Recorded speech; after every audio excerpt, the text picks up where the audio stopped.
चमत्कार होते हैं केवल इसीलिए कि वो संदेश है कि परमेश्वर ने क्या किया, वो प्रचार किया गया और लोगों ने उस पर विश्वास किया।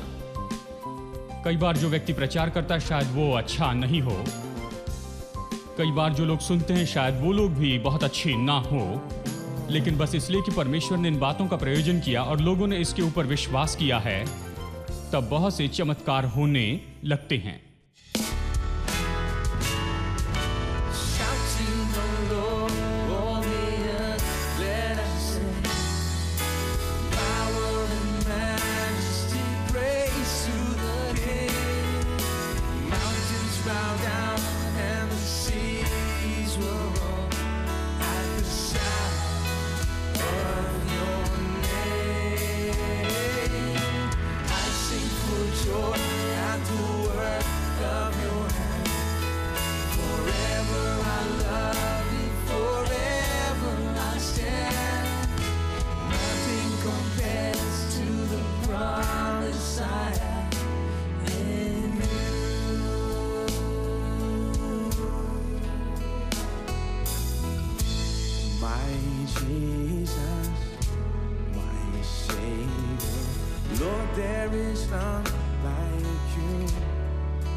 प्लीज मेरे साथ निकालिए गलाती अध्याय 3।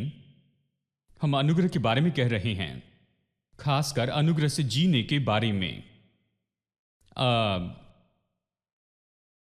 मैं उपयोग कर रहा था इफिसियों 2:8 कि ये इस सीरीज का मुख्य वचन है, क्योंकि इफिसियों 2:8 कहता है विश्वास के द्वारा अनुग्रह ही से तुम्हारा उद्धार हुआ है। अनुग्रह द्वारा विश्वास से। इसका क्या मतलब है? इसका मतलब है कि परमेश्वर ने अनुग्रह के द्वारा उसने हमें उद्धार दिया है और हम विश्वास से वो सब कुछ ले लेते हैं जो परमेश्वर ने दिया है। अनुग्रह तो ऐसा है जिससे परमेश्वर ने किया, ये कृपा है जो परमेश्वर हम पर दिखाता है। विश्वास तो वो है जो हम दिखाते हैं जो परमेश्वर ने किया उसके लिए। अनुग्रह तो परमेश्वर ने किया और विश्वास तो हम करते हैं, जो हम दिखाते हैं परमेश्वर ने जो किया उसके लिए हमारा सकारात्मक रवैया। ये दो बातें होनी ही चाहिए। अगर बहुत विश्वास है कि आप बस कुछ भी प्राप्त कर सकते हैं, लेकिन यदि परमेश्वर ने कुछ नहीं दिया तो बहुत विश्वास होने से भी कोई लाभ नहीं, क्योंकि लेने के लिए कुछ भी नहीं है, क्योंकि अनुग्रह ने कुछ नहीं दिया है। यदि अनुग्रह बहुत कुछ है और अनुग्रह ने सब कुछ दिया है, लेकिन अगर आप थोड़ा सा भी विश्वास नहीं दिखाएं तो परमेश्वर ने जो किया उसके थोड़े का भी आनंद नहीं उठा पाएंगे, जो उसने महान काम किया उसका। यानी अनुग्रह और विश्वास एक साथ, ये वो कॉम्बिनेशन है जिसके द्वारा मसीह जीवन में सब काम करता है। ये विश्वास के द्वारा अनुग्रह से, ये मानो एक फार्मूला है। अनुग्रह से विश्वास के द्वारा केवल उद्धार ही नहीं, इफिसियों 2:8 इस तरह से उद्धार के बारे में बताता है।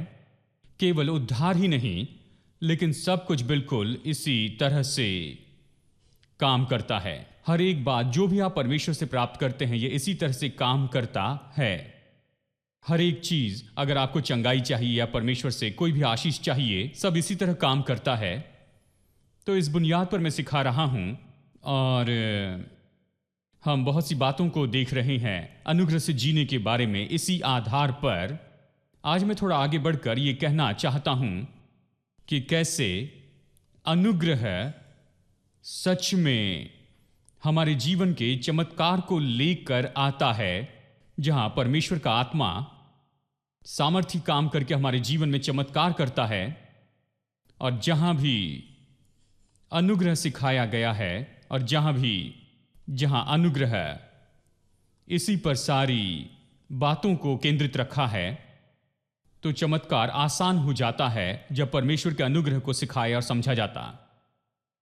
अब इसी कारण मैं गलातियों अध्याय 3 से पढ़ना चाहता हूं। गलातियों अध्याय 3 वचन 5, जो तुम्हें आत्मा दान करता और तुम में सामर्थ के काम करता है, वो क्या व्यवस्था के कामों से इसे करता है या सुसमाचार पर विश्वास करने से? चलिए पढ़ते हैं इससे एम्प्लीफाइड बाइबल में से भी। ये यहां बहुत ही सरल है। चलिए एम्प्लीफाइड वर्जन से पढ़ते हैं गलातियों अध्याय 3 वचन 5। तो जो तुम्हें अपने अद्भुत पवित्र आत्मा के द्वारा सब प्रदान करता है और तुम में सामर्थ्य और चमत्कारी काम करता है, क्या वो इसे तुम्हारे काम के आधार पर करता है जो व्यवस्था मांग करती है, या इसलिए कि तुम विश्वास करते हो और ध्यान देते हो, भरोसा करते हो, आधारित रहते हो उस संदेश पर जो सुना है? चलिए इसे फिर से पढ़ते हैं, आज हम इसी पर चर्चा करेंगे। तो जो तुम्हें अपने अद्भुत पवित्र आत्मा के द्वारा सब कुछ प्रदान करता है और तुम में सामर्थ्य और चमत्कारी काम करता है, क्या यह इसे तुम्हारे काम पर आधारित होकर करता है जो व्यवस्था मांग करती है, या इसलिए कि तुम विश्वास करते हो या ध्यान देते हो और भरोसा करते हो, आधारित रहते हो उस संदेश पर जो तुमने सुना है? देखिए, गलातियों की पत्री या गलातियों के चर्च को जो पत्र लिखा गया है, यह लिखा है प्रेरित पौलुस ने कि उन्हें सुधारें उन सारी गलतियों से जिसमें वो जा रहे थे। वो बस इसी गलती में जा रहे थे कि वो तो अनुग्रह में अच्छे से जड़ पकड़े थे। पौलुस ने उन्हें अनुग्रह सिखाया, अनुग्रह के द्वारा उद्धार। उसने उन्हें सिखाया कैसे परमेश्वर से सब कुछ पाया जाता है, विश्वास के द्वारा। अनुग्रह से परमेश्वर देता है और आप विश्वास से लेते हैं। उसने ऐसे सिखाया था, कामों के द्वारा नहीं। लेकिन कुछ लोग यानी यहूदी मतवादी लोग, ऐसे लोग जो कि उन्होंने मसीहत में यहूदी विचारधारा लाना चाहा, उन्होंने वहां पर कुछ यहूदी शिक्षाओं को लाया और उसे मसीह शिक्षा के साथ में जोड़ा और फिर लोगों पर प्रभाव डालना चाहा इस यहूदी धार्मिक विचारधाराओं के द्वारा। उदाहरण के लिए उन्होंने लोगों के पास आकर कहना शुरू किया, खैर ये तो अच्छा है कि तुमने उद्धार पाया है, यीशु मसीह पर विश्वास किया अपने प्रभु और उद्धारक के रूप में, लेकिन ये काफी नहीं, तुम्हें खतना भी करवाना होगा। केवल खतना करने के बाद में तुम परमेश्वर की व्यवस्था पूरी करोगे, तब परमेश्वर तुम्हें स्वीकार करेगा, परमेश्वर की योग्य संतान तुम बन जाओगे और तब तुम स्वर्ग में जाओगे और ऐसा कुछ। वो ये सिखाने लगे। वो चर्च में ये शिक्षा लाना चाहते थे इन सारे यहूदी विचारधाराओं के साथ, और मसीह लोगों को गड़बड़ी में लाना चाहा जिन्होंने पौलुस के संदेश पर विश्वास किया। पौलुस गुस्से में आया कि इन लोगों ने अपना मसीह जीवन शुरू किया है मजबूती से अनुग्रह के आधार पर, लेकिन अभी वो काम के ओर वापस जा रही हैं जहां वो अपने कामों पर आधारित होने लगी हैं। तो वो उन्हें यहां पर डांटता है, उन्हें बताता है कि ऐसे नहीं करना है, और ऐसा करते हुए वो इसे उदाहरण के रूप में उपयोग करके कहता है, जो तुम्हें अपना अद्भुत पवित्र आत्मा दान करता है और तुम में सामर्थ्य और चमत्कारी काम करता है, क्या ये इसे तुम्हारे काम के आधार पर जो व्यवस्था मांगती है? वो कहता है, पवित्र आत्मा तुम्हें इसलिए आत्मा देता है, तुम्हारे मध्य में चमत्कार करता है, क्योंकि जो तुमने किया उसके अनुसार या जो व्यवस्था मांग करती है उसके अनुसार। देखिए, वो व्यवस्था की शिक्षा में वापस खींचे गए थे।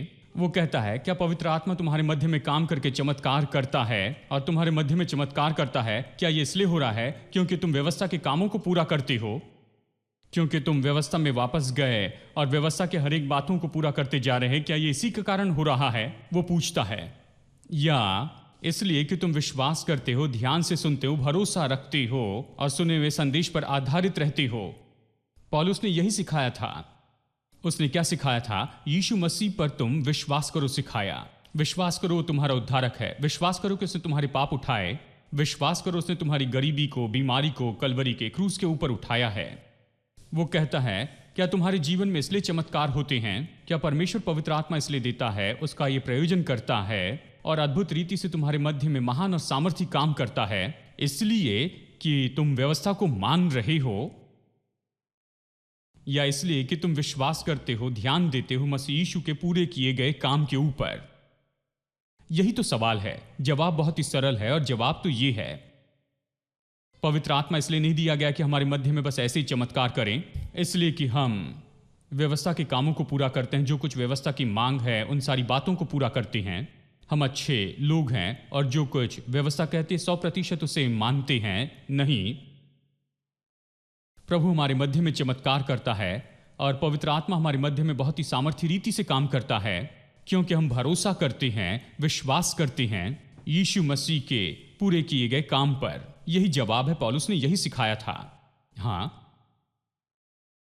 लेकिन वो आकर सिखाने की कोशिश कर रहे थे कि व्यवस्था महत्वपूर्ण है, इसके अनुसार करो। व्यवस्था का कारण था, मैंने बताया पिछले संदेशों में एक बात जो मैंने आपको बताई थी कि व्यवस्था क्यों दी गई। मैं उससे नफरत नहीं करता।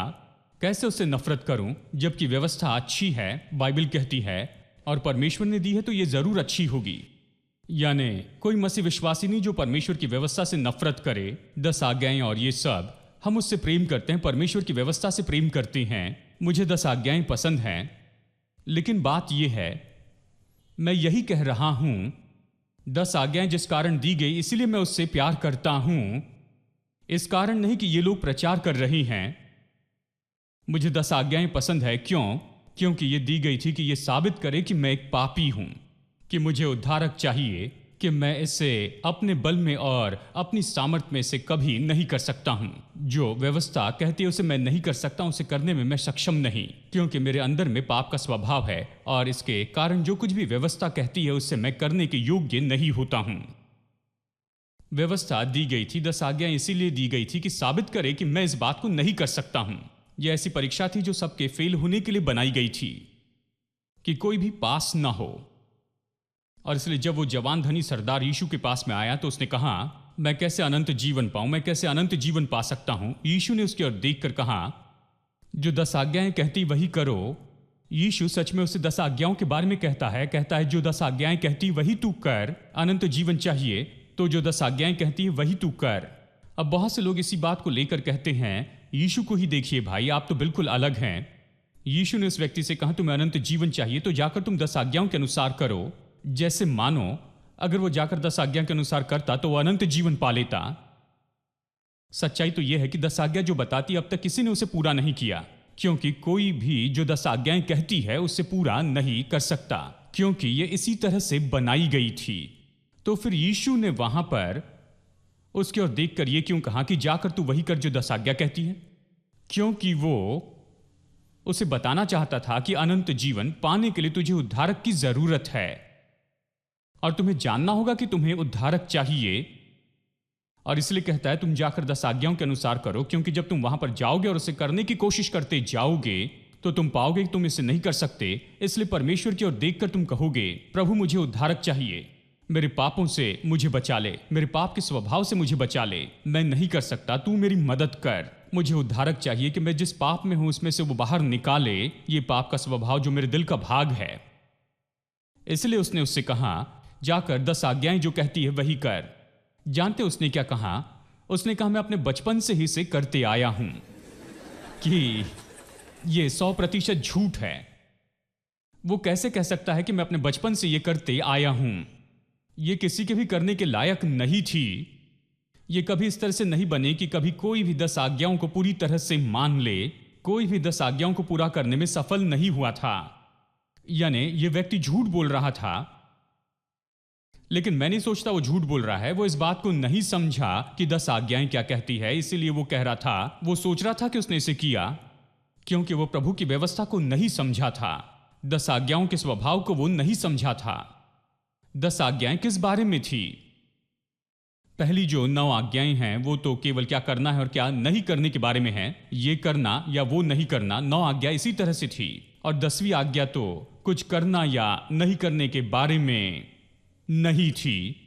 10वीं आज्ञा इस बारे में थी कि तुम्हारे दिल में क्या है। यानी ये आपकी क्रियाएं नहीं कि क्या किया है क्या नहीं किया, लेकिन ये दिल में क्या है। यानी तू लालच न करना। लालच मतलब क्या सोचते हैं, क्या सोचते इससे संबंध है कि दिल में क्या है। हम में से बहुत से लोगों ने वो सब कुछ नहीं किया जो हमारे दिल में है। जानते हैं क्योंकि वहां पुलिस है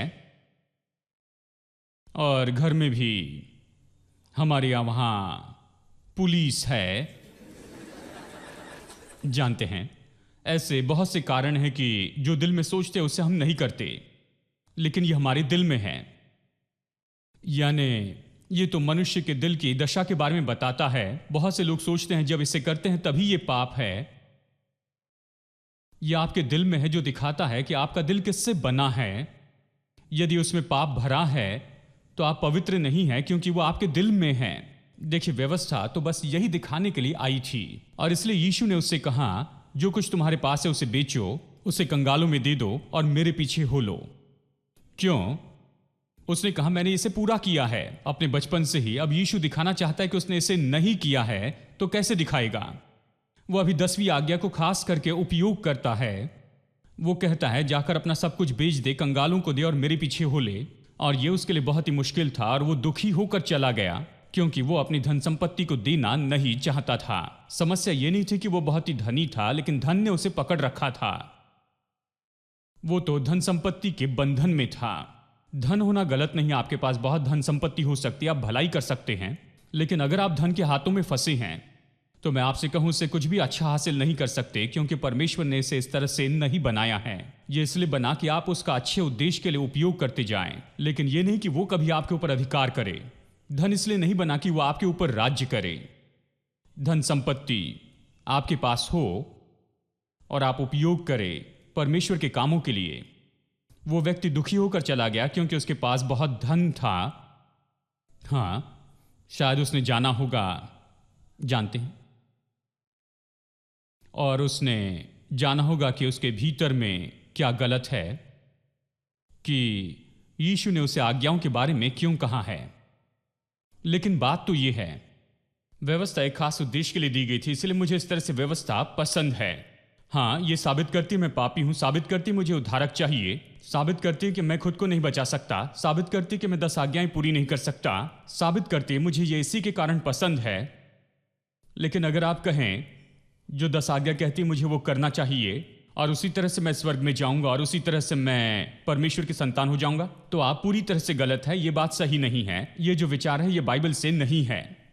हाँ, जब चमत्कार की बात आती है, पवित्र आत्मा हमारे द्वारा अद्भुत काम करता है, तो लोग सोचते हैं जब कुछ चमत्कार होता है, कुछ सामर्थ्य काम होता है, तो लोग जानते हैं, जब मैं छोटा था मुझ में ये विचार था, क्योंकि मुझे पता नहीं क्या सच में उन्होंने इसे कहा या हमने जो विश्वास किया, जो भी हो, ये मेरे भीतर आया कि जब चमत्कार हो रहे हैं और कुछ महान हो रहा है तो हमने सोचा कि प्रचारक पवित्र है या लोग बहुत पवित्र हैं या वो चर्च पवित्र है और इसलिए ये सब कुछ हो रहा है क्योंकि इसी के कारण चमत्कार हो रही हैं।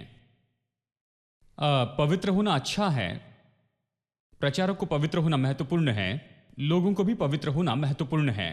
ठीक है, क्यों? सबसे पहले ये हमारे लिए अच्छा है संसार के सामने गवाह होने के लिए भी ये अच्छा है।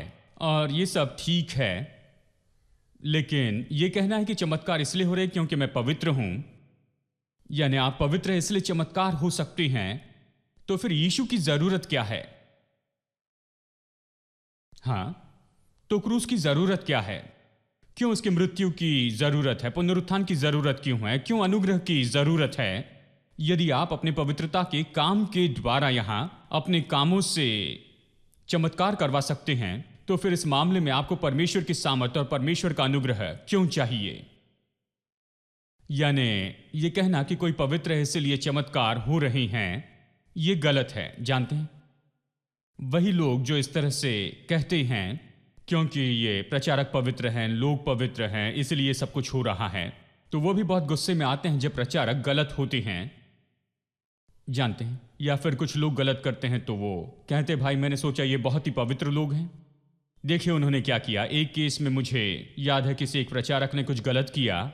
जानते हैं, किसी ने उन्हें सांत्वना देने की कोशिश की, ठीक है हम आखिर में मनुष्य हैं और ये होता है, जानते हैं, और शायद उस समय उन्होंने गलती की होगी, लेकिन फिर वो उनकी ओर मुड़कर उनसे ये कहते हैं नहीं, इन्होंने एक बार ये गलती नहीं की है, ये तो बस इसी तरह से जीते आए हैं। फिर भी चमत्कार हो रहे थे। जरा सोचिए, यह दिखाता है कि वो व्यक्ति सच में सड़ा हुआ हो सकता है, फिर भी परमेश्वर उसके द्वारा काम करता है। मैं बताऊंगा क्यों, इसे मैं अच्छे से समझता हूं कि क्यों। क्योंकि परमेश्वर लोगों से प्रेम करता है, वो लोगों से प्रेम करता। अब परमेश्वर को लोगों को उपयोग करना होगा। अगर ये सड़ा हुआ व्यक्ति ही उसके पास में है तो उसका उपयोग करना होगा। वो इसलिए उपयोग नहीं करता क्योंकि वो बहुत पवित्र व्यक्ति है, वो इसलिए उपयोग कर रहा है क्योंकि परमेश्वर अनुग्रहकारी है, परमेश्वर भला है, वो अनुग्रहकारी है, लोगों को आशीष देना चाहता है, इसलिए उस व्यक्ति के द्वारा लोगों को चंगाई और छुटकारा देता है, वो लोगों को उद्धार में लेकर आता है और ये सब। हां,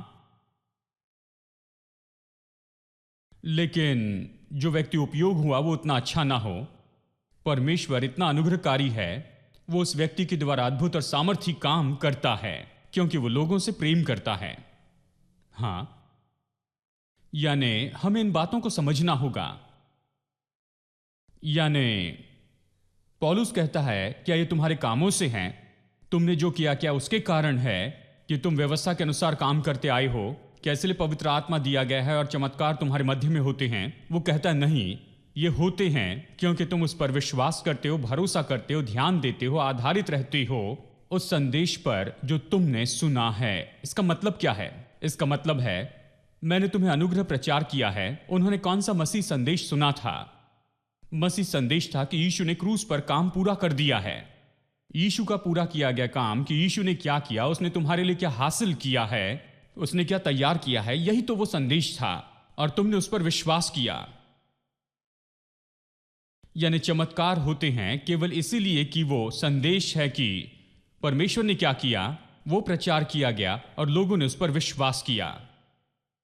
कई बार जो व्यक्ति प्रचार करता है शायद वो अच्छा नहीं हो, कई बार जो लोग सुनते हैं शायद वो लोग भी बहुत अच्छे ना हो, लेकिन बस इसलिए कि परमेश्वर ने इन बातों का प्रयोजन किया और लोगों ने इसके ऊपर विश्वास किया है, तब बहुत से चमत्कार होने लगते हैं। मैंने अपने अनुभव में इसे पाया है कि चमत्कार तो आसानी से होते हैं जब अनुग्रह का प्रचार करते हैं, परमेश्वर का अनुग्रह है।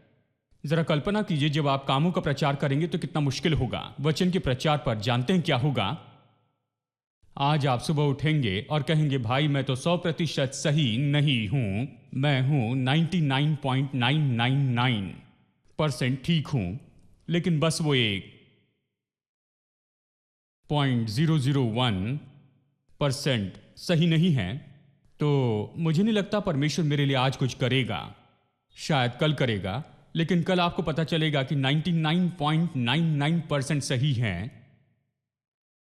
आज जो हैं उससे कल और बुरे हो जाएंगे और फिर परसों आपको पता चलेगा कि आप केवल 99% ही ठीक हैं। जानते हैं, और इस तरह ये प्रतिशत तो नीचे आना शुरू होगा भयानक रूप में। जैसे आप आगे बढ़ेंगे ये ग्रीसी पोल जैसे है। पहली कोशिश सबसे अच्छी कोशिश है और फिर उसके बाद आप उसे कभी नहीं कर पाएंगे।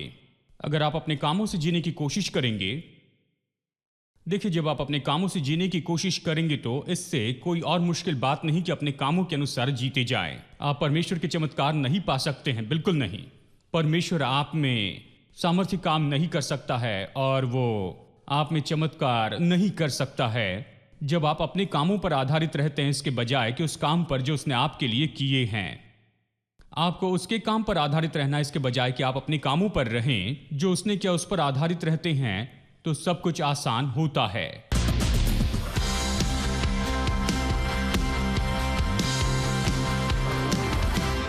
Jesus, you were so good.